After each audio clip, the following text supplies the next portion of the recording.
Bismillah. Kali ini kita akan melanjutkan membaca buku seri sejarah 25 Nabi dan Rasul. Jilid 1, jilid 2, jilid 3, jilid 4 telah selesai kita baca.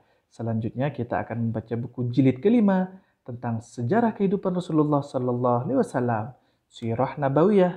Buku ini ditulis oleh Ustadz Nizar Saad Jabal LCMPD Hafidhahullah. Penerbit buku ini Perisai Quran Kids. Kali ini kita akan membaca kisah Rasulullah Sallallahu Alaihi Wasallam saat Isra Mi'raj. Sebelumnya kita awali dengan tahun kesedihan. Bismillahirrahmanirrahim. Di bulan Rajab, tahun ke-10 kenabian, paman Rasulullah Sallallahu Alaihi Wasallam, Abu Thalib, meninggal dunia. Beliau adalah paman yang selama ini membela dan menyayangi beliau Sallallahu Alaihi Wasallam. Kesedihan Rasulullah Sallallahu Alaihi Wasallam bertambah.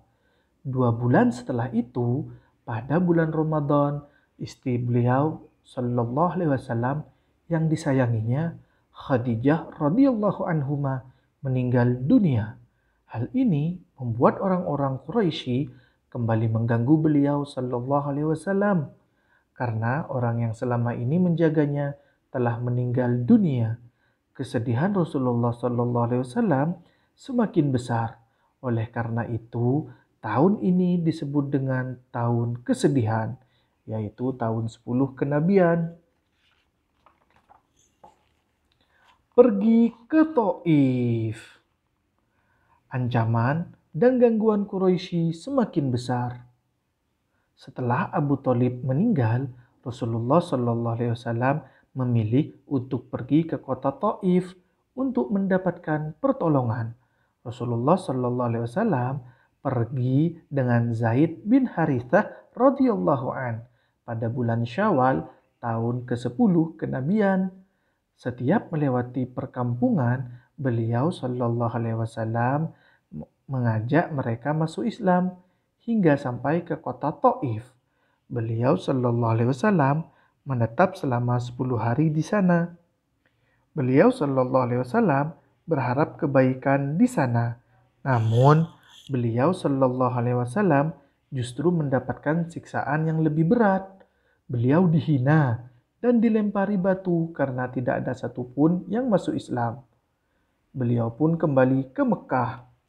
Pelajaran penting. Adik-adik yang dirahmati Allah Subhanahu wa taala, lihat kisah-kisah di atas.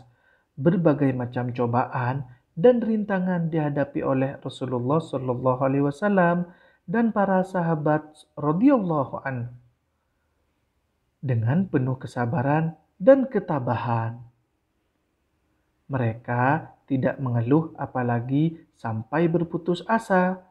Anak-anak yang soleh dan solehah harus mencontoh Rasulullah Sallallahu Alaihi Wasallam dan para sahabat radhiyallahu anhum. Itu ketika mendapatkan cobaan dan musibah. Kita harus bersabar, tidak boleh mengeluh, dan senantiasa berdoa kepada Allah Subhanahu wa Ta'ala agar mendapatkan kebaikan. Jika kita bersabar, kita akan menjadi hamba Allah Subhanahu wa Ta'ala yang mulia dan kelak akan mendapatkan pahala surga. Apakah kalian mau? Alhamdulillah kalau mau. Isra Mi'raj. Sepulang dari Taif, Rasulullah Sallallahu Alaihi Wasallam terus berdakwah kepada semua suku-suku Arab tanpa putus asa dan kecil hati, walaupun beribu godaan dan siksaan menerpanya. Lalu datanglah malaikat Jibril alaihi salam atas perintah Allah Subhanahu wa taala untuk mengajak beliau Sallallahu Alaihi Wasallam untuk Isra dan Mi'raj. Isra itu perjalanan beliau Sallallahu Alaihi Wasallam dari Mekah ke Masjidil Al-Aqsa di Palestina, dan Mi'raj itu perjalanan beliau Sallallahu Alaihi Wasallam dari Masjidil Aqsa menuju ke langit. Beliau Sallallahu Alaihi Wasallam bertemu dengan para nabi dan rasul dan menerima perintah solat 5 waktu dalam sehari semalam langsung dari Allah Subhanahu wa taala. Alhamdulillah, kita telah menyelesaikan membaca kisah Isra Mi'rajnya Rasulullah Sallallahu Alaihi Wasallam. Terima kasih telah meluangkan waktu untuk menonton video ini dan terima kasih pula telah subscribe channel ini.